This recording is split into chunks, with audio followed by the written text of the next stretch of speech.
Hey guys, आपका स्वागत है कल्टीवेशन की दुनिया में। Welcome to the eternal cultivation of Alchemy.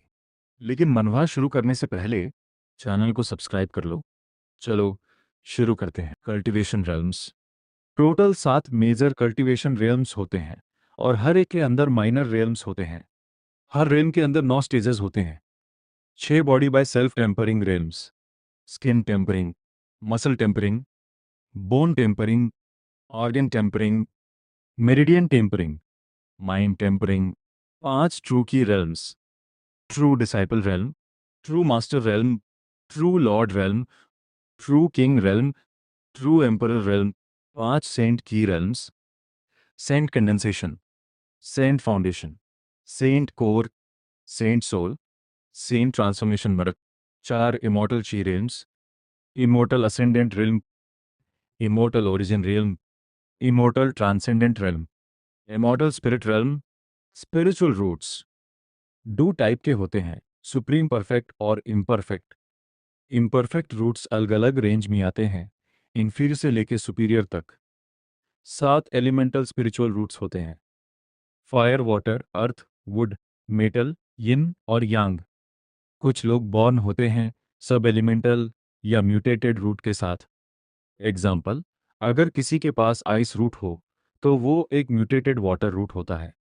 Alchemy और कल्टीवेशन में सब चीज़ें, pills, items, artifacts, talents 7 grades में डिवाइड होती हैं। Common gives, earth gives, true gives, heaven gives, saint gives, immortal gives, divine gives, celestial gives, god dot. Pill grade harmony के base पर decide होता है। जब तुम 100% रीच करते हो तब तुम पिल क्लाउड समन कर सकते हो और मैक्सिमम 9 पिल वेन्स तक पा सकते हो।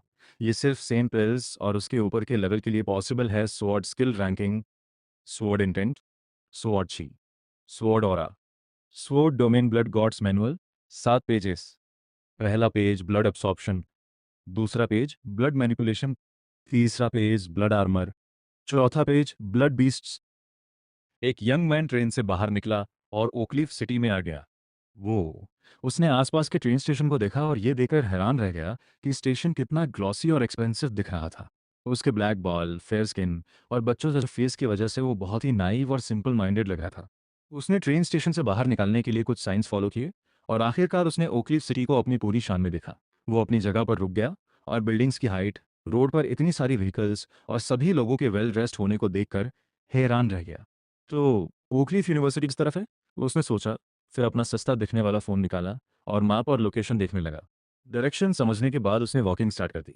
उसके पास एक सूटकेस था जिसे वो पूर सिटी में अपने साथ खींचता हुआ चल रहा था।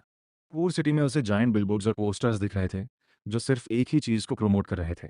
इससे वो सोचने लगा कि आखिर इटर्नल कल्टीवेशन क्या है। क्या ये कोई न्यू मूवी है? अच्छी लग रही है, शायद मुझे देखने को मिले कि एक बड़े सिटी का सिनेमा कैसा दिखता है। उसके गांव में भी सिनेमास थे, लेकिन वहाँ स्क्रीन छोटी थी, इसलिए वो यूजुअली अपने फैमिली कंप्यूटर पर मूवीज़ देखना पसंद करता था। आखिरकार वो यूनिवर्सिटी पहुँच गया और उसने कुछ लोगों से डॉर्मेट्री ए का रास्ता पूछा। वो एक रजिस्ट्रेशन डेस्क के पास गया और अपने रूम की ले ली। उसका रूम नंबर 205 था, इसलिए वो एलिवेटर में गया और ऊपर चला गया। जैसे ही वो एलिवेटर से बाहर निकला उसके फ़ोन पर कॉल आई। उसने कॉलर को देखा और रियलाइज़ किया कि उसकी मॉम का कॉल था। उसने कॉल रिसीव कर ली। एलेक्स, तुम कहाँ हो? क्या तुम यूनिवर्सिटी पहुँच गए? फ़ोन के दूसरी तरफ से एक वरीड वॉइस आई। हाँ मदर, मैं अभी डॉर्मेट्री हूँ, अपना नया रूम ढूंढ रहा हूँ। एलेक्स ने रिप्लाई किया। ओह गुड गुड, यहाँ तुम्हारे फादर तुमसे बात करना चाहते हैं। हे सन, तुम कैसे हो? हे सन, तुम कैसे हो? ट्रेन का सफ़र ठीक था? तुम्हें अनकंफर्टेबल तो नहीं लगा, राइट? उसके फादर ने वरीड वॉइस में पूछा। नहीं फादर, सब ठीक था। एक्चुअली बहुत अमेजिंग था। मुझे कल पता ही नहीं था कि ट्रेन्स इतनी फास्ट चलती हैं, एलेक्स ने कहा। हाँ हाँ, उसके फादर दूसरी तरफ से हंसते हुए बोले, जब तुम पूरी जिंदगी फार्म पर रहते हो तो ऐसा ही होता है। हमें तुम्हें घर पर पढ़ाने के बजाय स्कूल भेजना चाहिए था, लेकिन अब तुम्हें बहुत सारे नए एक्सपीरियंसेस मिलेंगे। It's okay father, school town में था। आपके लिए मुझे रेगुलरली टू एच ओ यूर की जर्नी करवाना मुश्किल होता, एलेक्स ने कहा। ऑल राइट, जो मैंने तुम्हें बताया था वो याद रखना, ओके? गलत लोगों से फ्रेंडशिप मत करना। बड़े सिटीज़ में बहुत तरह के लोग होते हैं, तुम्हें खुद समझना होगा कि कौन अच्छा है और कौन नहीं। तुम अब इतने बड़े हो गए हो कि तुम्हें पता होना चाहिए कि क्या करना है और क्या नहीं। ओह हाँ, और सिर्फ इसलिए क्योंकि तुम 18 साल के हो और तुम्हें परमिशन है, उन स्टूपिड क्लब्स में मत जाना। मैंने सुना है कि वो बस पैसे की बर्बादी है। ठीक है फादर, मैं समझ गया। मेरा डॉर्म रूम अब पास ही आ रहा है, इसलिए मैं आपको बाद के साथ कहा और कॉल एंड कर दी। एलेक्स रूम 205 तक गया और अपनी की से डोर खोला। जैसे ही उसने रूम ओपन किया, वो हैरान रह गया। उसने एक्सपेक्ट नहीं किया था कि उसके रूम में पहले से ही लोग रह रहे होंगे। अंदर 3 यंग मैन थे। उनमें से 2 जाग रहे थे और बात कर रहे थे, जबकि एक सीमिंगली सो रहा था। रूम में 2 बंक बेड्स और 4 क्लोजेट्स थे। इसके अलावा एलेक्स को वाहन और कुछ खास दिखाई नहीं दिया। हेलो, क्या तुम लोग भी इसी रूम में रह रहे हो? एलेक्स ने अंदर आते हुए पूछा। हाँ, क्या तुम हमारे नए रूममेट हो? उनमें से एक ने पूछा। हाँ हाँ, एलेक्स ने रूम 205 नंबर वाली की दिखली की दिखाते हुए कहा। हेलो, मेरा नाम एलेक्स बेंटन है। उसने अंदर आते हुए इंट्रोड्यूस किया। ओह हाय, मेरा नाम एरिक है और ये मैट है।